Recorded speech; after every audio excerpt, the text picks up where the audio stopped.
Where are we right now? We are at Hope Tank. What is this place? Hope Tank is a gift store where everything we sell gives back. We are a community space where people gather. We're a lot of things to a lot of people. It's a fixture on this street. Yes. What is the street? What street are you on? Oh, This street means something to you, too. yeah, we're on Broadway. It's where I have spent the last 9 years of my life doing a lot of different things. What's special about this street?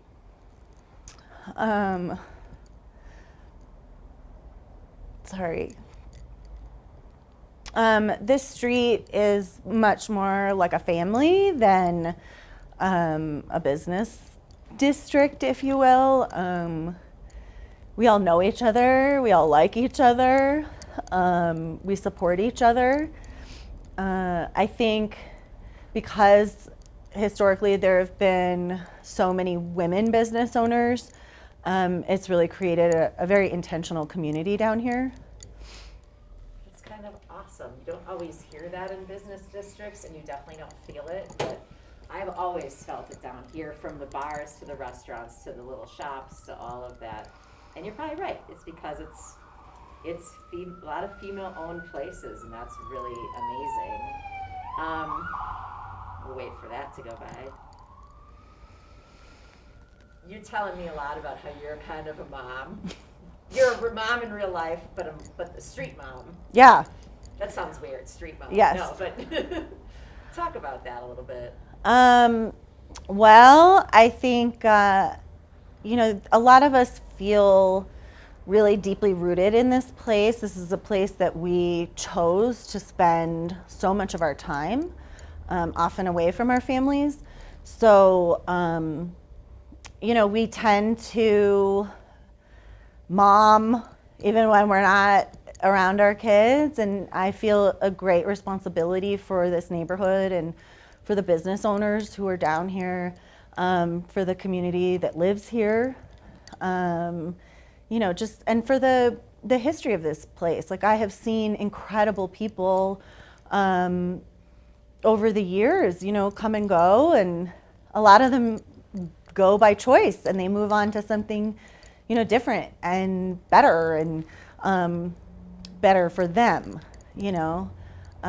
It's been fascinating to watch.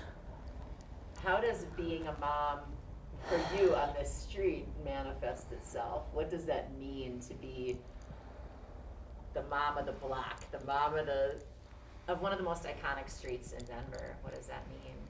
I mean, it's, people will say that a lot. They always, they would say, we're, that Alicia and I were the moms on the block.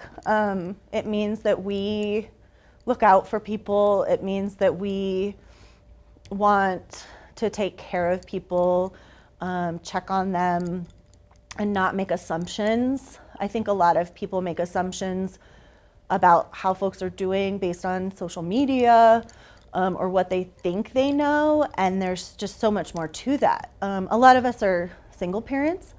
That's a huge part of that story. I think that we, we understand what the others are going through and the unique challenges that brings. And so I think there's just an extra layer of care and concern, knowing that, we need that as well. So we want to provide that for each other. And I think also, these businesses, they're not a hobby, they're our livelihood. And our staff are part of, that story and what we're trying to build. And so, taking care of our staff, taking care of the neighborhood, making sure that includes, for us on Broadway, that includes our unhoused neighbors, that includes the residents here, that includes everybody. Because if our community is well, we will be well. You just mentioned you had a co-mom. There were two moms in this relationship. Yeah. Who's the other The other mom is Alicia, and we are an unexpected pair for a lot of people. I am not somebody who is in the tattoo community. I'm not an artist. I'm a social worker by trade. But we were very, very close friends, not just in business, but in life. Yeah. What kind of street mom was she? How did she complement your style of mom? And I think a lot of people had impressions of Alicia that were not necessarily, I don't know. She is iconic to a lot of people, right? And I think folks were intimidated by her talent. Frankly, I think she's somebody who was just so wildly talented. It was impossible not to feel overwhelmed. But, you know, the thing that she cared most about in life was being a mom. And she demonstrated that every day with her child and prioritized the kind of world she wanted to create for, you know, her child, my children, for all of us. She was, some people think she was like radical in how she parented and how she did things. She wasn't. She was deeply grounded in her indigenous roots. She lived by what she spoke, and she's very, very funny and goofy and silly. And I'm grateful that I have every text message she's ever sent me. And I think, I'm just, I'm very untethered not having her. If a crisis happened, that's my person. So it's like if this had happened, not to her, but had just happened in our neighborhood, like she and I would be the team to come out. We have had incidents down here on Broadway. Most publicly, we had an incident with a white supremacist. And, she and I came together and we took back the block, physically, literally, spiritually. She did smoke ceremony and we walked the neighborhood and we checked in with everyone and we took back our block and we worked to, be a part of the healing. And so I don't know how to do that without her, but I am trying to honor how she would want us to do this. You're going to be thinking about her when you're figuring this out. Yes. For obviously you will, but she's, I don't want to be woo-woo about it, but she's here with you. Oh, I mean, so. I think it's no secret that I have been brought into Indigenous circles in this community in ways that are unusual, that are incredibly special. And she brought that into my life. And so she's very much here. And our community leaders are here. And I'm being uplifted by her friends of her whole lifetime. I mean, she's touched so many people. It's just staggering. The communities are all, like, what kind of people are showing up and what kind of people are reaching out? Because it's like, with my friends who know her, it's just, I'm like, how do you, yeah. You're all so random. And I think that's important. I think, she intersected with so many different groups of people. So there's been a lot of focus on, her as an artist, on her as a tattooist, but the truth is, like, she was a powerhouse around activism, even in her parenting circles and doing, unschooling and the way that she educated her child and the community she had within that community. And just, her love of exploration and travel. And she's like the smartest person I've ever known. I mean, she knew about everything. She was an educator around, safety protocols. She was a leader in developing protocols around the piercing and tattooing community. I don't know that people know all that, of like, that she, taught classes. And when COVID hit, I mean, she's who everybody looked to understand what the protocol should be. She's one of the people who literally helped write the policies and procedures that were in place that they were looking to when COVID hit. So, she's a layered person. And I think her indigeneity is the most important part of all of this. It's what ties everything together. As a dancer, as a musician, she was part of Itch.io. There are so many layers to this human, as there are to all of us.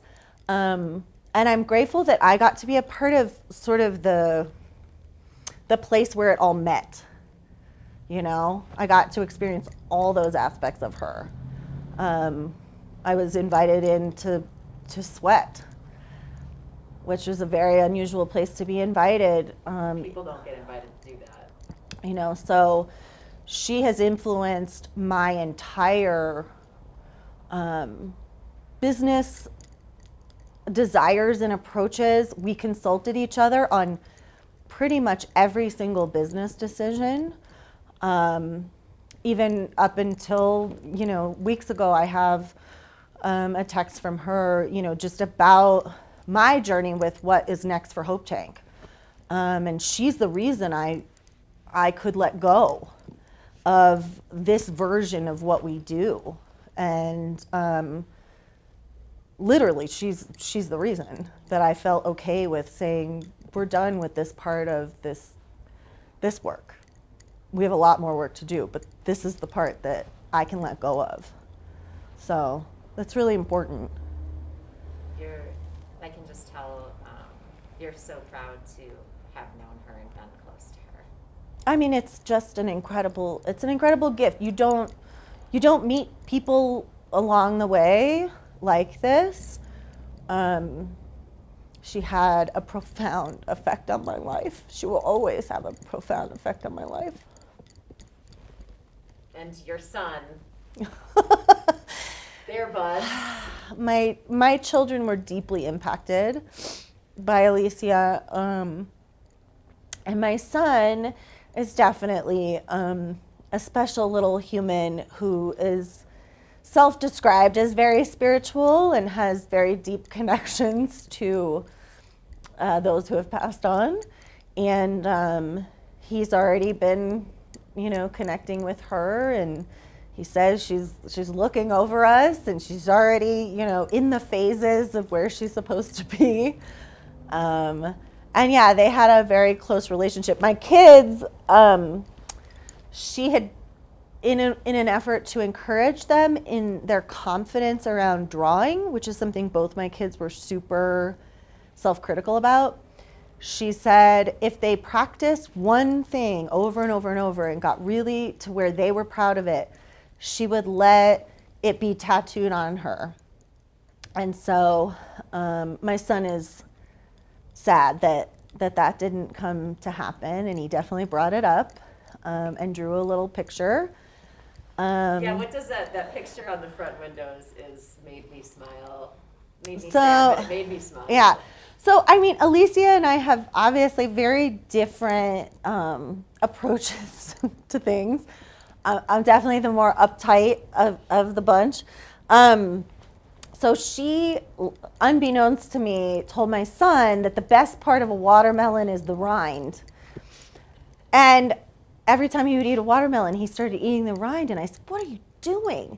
And he's like, Alicia told me it's the best part and I need to do it. And she was really just messing with him. And so when I gave him the opportunity, if he wanted to write something or leave something on the altar for her, he said, I'll never eat a watermelon without thinking of you. And I'm so sad. So, you know, the impact on these kids, on her kid, on Jimmy's kid, on all of the family members and cousins, and Alicia nurtured so many young people. You know, her mural journey wasn't was just evolving. It was really just starting to emerge in different ways. And last summer, I mean, she led the children's part of Babe Walls. You know, and I'm so grateful my son got to paint with her. My daughter has gotten to paint with her. She was about immersive learning, you know, and not limiting kids in their journey of exploration. You know, she helped me really let them explore, and I'm grateful that they had that influence of somebody like that will be with them forever. How long did you guys know each other? So there's a running joke with us because we like don't know when it happened that we became friends. It's like one day I didn't know her and the next day I can't imagine my life without her. So it's probably like 7 years or so. So I am definitely in the group of friends who have not known her, you know, my whole life. I feel like I have. But yeah, it's the weirdest thing. And we literally texted about it like a couple weeks ago of, do you know when? Everyone's always asked, like, when did we meet? I don't know. It's so funny because as soon as we did, that was it. We were inseparable. And we, you know, COVID brought us to a deeper level too, just as peers in business, because we couldn't have made it without each other. I mean, there was just no way. There was just no way. So when we all had to board up, you know, what people don't know is a whole world was happening behind those boards. We were all still here. We were FaceTiming each other from like doors away. We were checking on each other. We were buying each other's products so that we'd have stuff to do with our kids who were also behind those boards, you know, doing school online. You know, it's why most of the work that I really do is around, you know, showing people the humans behind these small businesses. A small business life is really different. It's really different, and it can be very isolating. So I'm also incredibly aware of how lucky I am to have had someone, you know, with me in that experience. Not everybody has that. I don't have a business partner, you know, I don't have other people I can consult in that same way who understand. And so I always have her, you know, and we have other people like, you know, Tron Wills, who was here yesterday, you know, another business owner. We have a circle of friends who are also business owners who can, you know, lean on each other. And those are the people who show up, you know, the second something happens. But they're also there for all the rest of the time, you know. She was out there boarding up your window for you. She was. I got really sick at the beginning of COVID, and I was sick for like a month. And she literally boarded up my windows with my boyfriend and helped me arrange muralists. We identified muralists for the boards, and then that continued after we took the boards down. And I was able to fundraise from community to pay these artists to do murals, and she's one of the artists who did a mural. So She has a mural that she did on our windows that was dedicated to her child. What are you doing now? What are you doing to help over I mean, your mom next door is gone. What are you doing to help them over there? So obviously, since this has happened, I want to remind people it's been like 2 days. We're going to need support for a very long time. This community is going to need support. We need people to come down and support these businesses. I know a lot of people will probably feel nervous about being down here, but I really want to see people show up. And what I sat with and decided was really the appropriate place for me to put some work, and talked with the families and the friends, and the staff. You know, there's a GoFundMe for the staff, which we really need people to show up for. There's 12 people who are not only, you know, experiencing incredible trauma, but they're also experiencing a loss of income. But we wanted to do something that addressed the more immediate needs. And so we're, and because, you know, the place is closed, no one knows where to really go to bring things.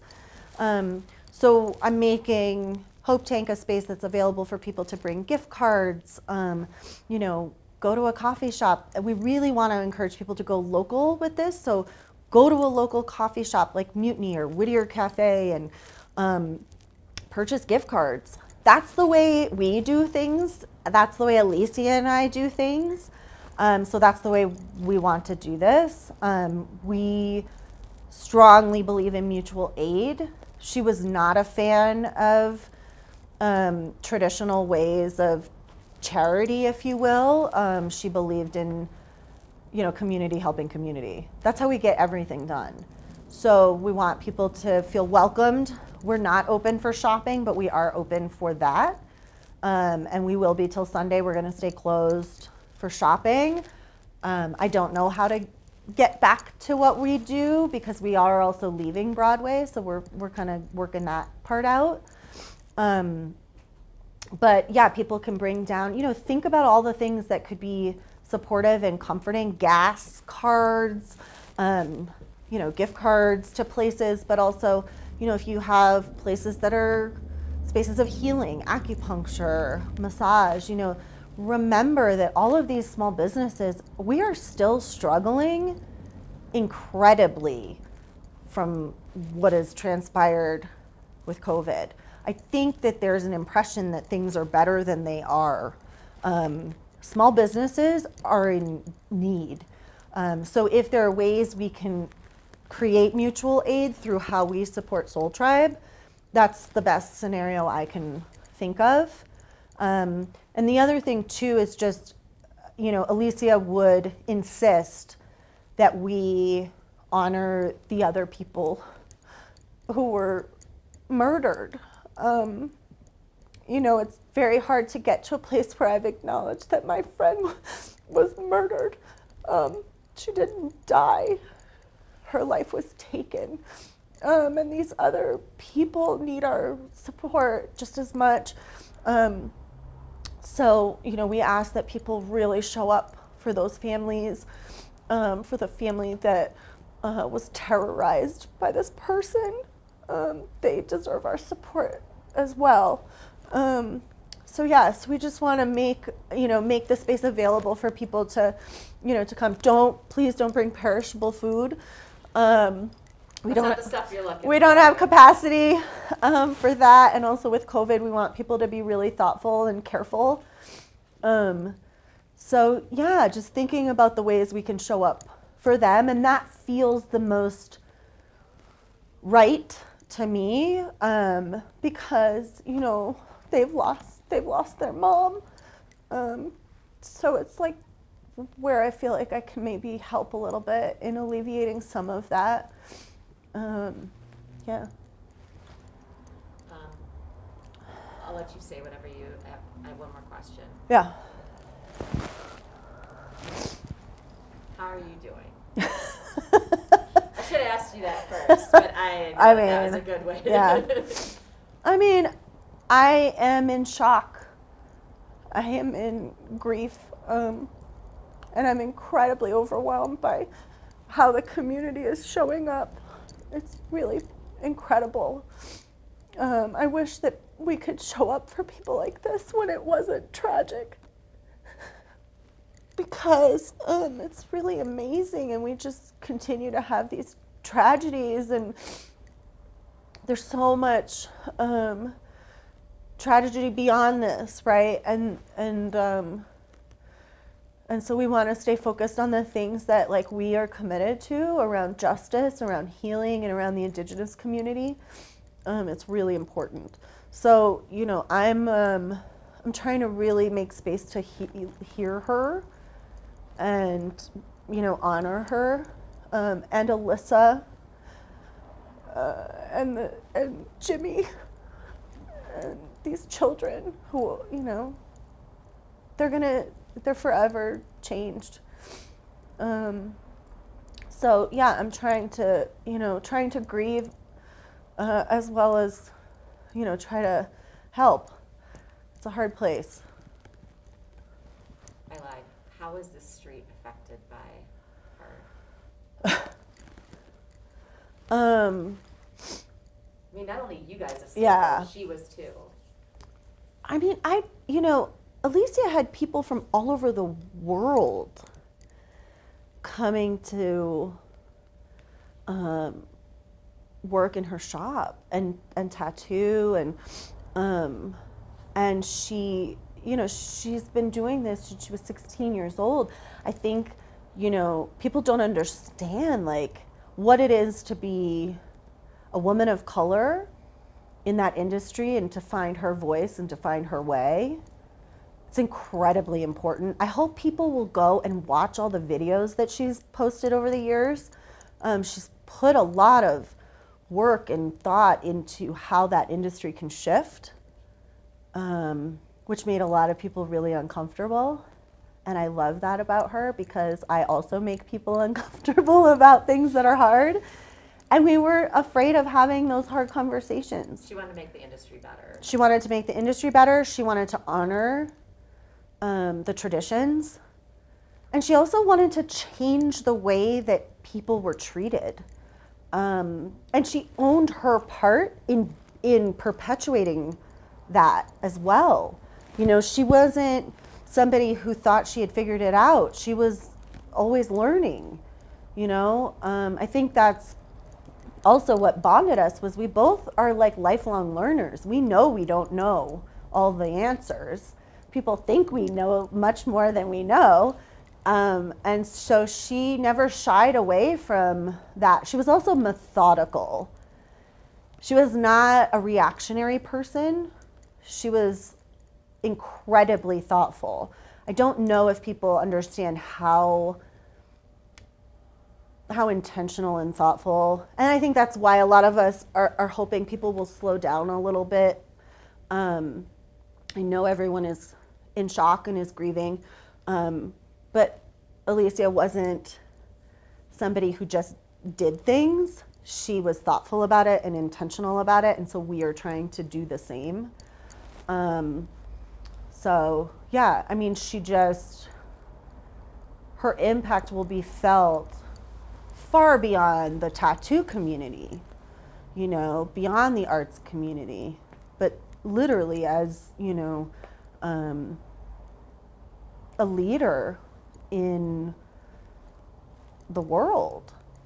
I mean, she influenced everyone who came across her. It's really powerful. And, you know, Alyssa also did the same. I mean, I did not have the same relationship with Alyssa, but she was an incredible, special human who would just come in and just check in. And, you know, I posted a video that Alyssa led us in this healing process when we had to board up. And it's been really helping a lot of people. So I hope more people will see it, because it's really powerful. but she was an incredibly private person, and I don't want that to be taken for her impact was tremendous on so many people. She was a tremendous person. So I want to make sure that, you know, her impact was honored, even though it's not as loud, it's not as public. You know, her family really deserves so much love and support. It's just tragic. It's just absolutely tragic. What do people need to know about Alyssa? Alyssa just showed up in spaces in the most gentle energy that I've experienced. Like you just felt loved. You just felt loved. I mean, it was really powerful. Like you know, again, I only know her in context of my relationship with Alicia and with Hope Tank. So I want to be, you know, careful about how I speak of her. I can only speak to my experience, but, you know, it came up last summer that she was my very first Instagram post for Hope Tank ever was a picture of Alyssa before I knew her. And that was just perfect. It's like, of course she was. And her love for Jimmy and his son, and I mean, just her love. I mean, she just exudes love. And you felt, you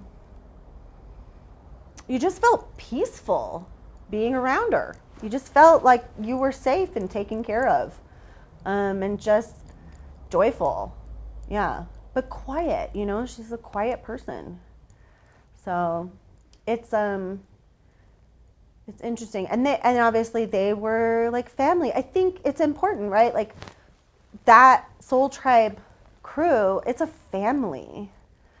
It's a family. It's not, you know, just a staff. Place to go to work. Yeah. They're all feeling it. Yeah. There. And like you were saying, there are people in vulnerable communities working over there. Yes. And making sure that they're okay. Because she would want them to be okay. Yeah. Well, and that's important, right? Like, she was intentional about who worked with and alongside her. You know, you didn't just show up and get a spot at Soul Tribe. She was intentional about uplifting people who are historically pushed to the margins. It's incredibly important.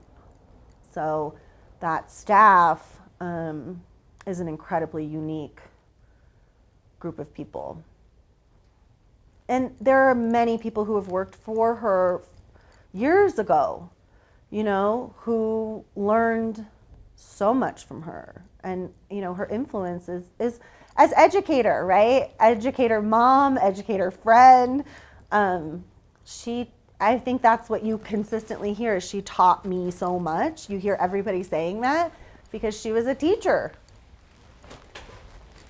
Just keep talking. I'm sorry. I'm gonna let you go soon. What did she teach you? Oh my God. I mean, she's still teaching me.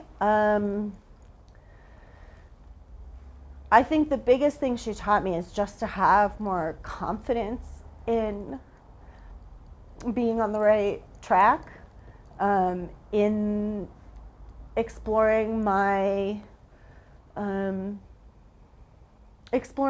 spirituality, exploring my parenting. She thought I worked too much, as did she, but she was better at taking time off. Yeah,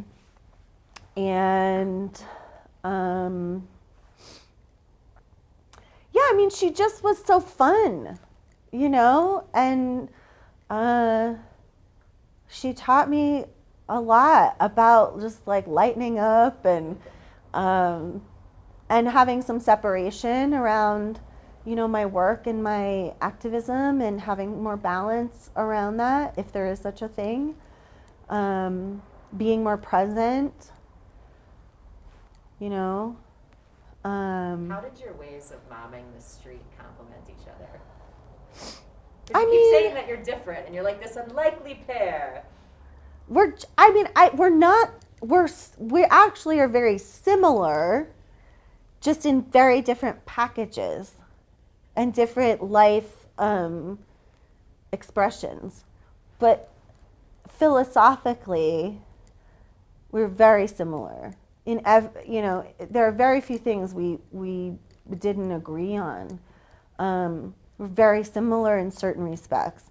She just, you know, expressed it differently. And again, I think, you know, in that industry, it's like, it's easy to sort of make people into a character, and she wasn't a character. She was a human. She was a human person. You know? You know this for a fact. Yeah, like, you know, she had very different relationships with different people. I think people knew different sides of her. You know, she's a dynamic person.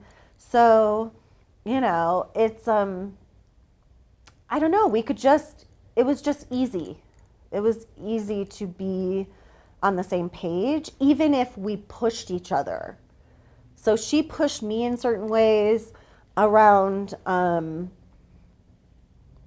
she really helped me not take stuff quite so seriously, that I felt, you know, I often feel like I'm not doing enough, and she was very helpful in saying, like, it's what you're doing is enough. You need to, like, you know, appreciate that, like you've done enough. And I really pushed her around, you know, frankly, like being more vocal about her activism and being more vocal about the things outside of the tattooing. You know, I pushed her to be like on panels and things that she didn't particularly want to do. Because I thought it was just so critical that her voice was being heard in spaces that maybe didn't really understand her expertise.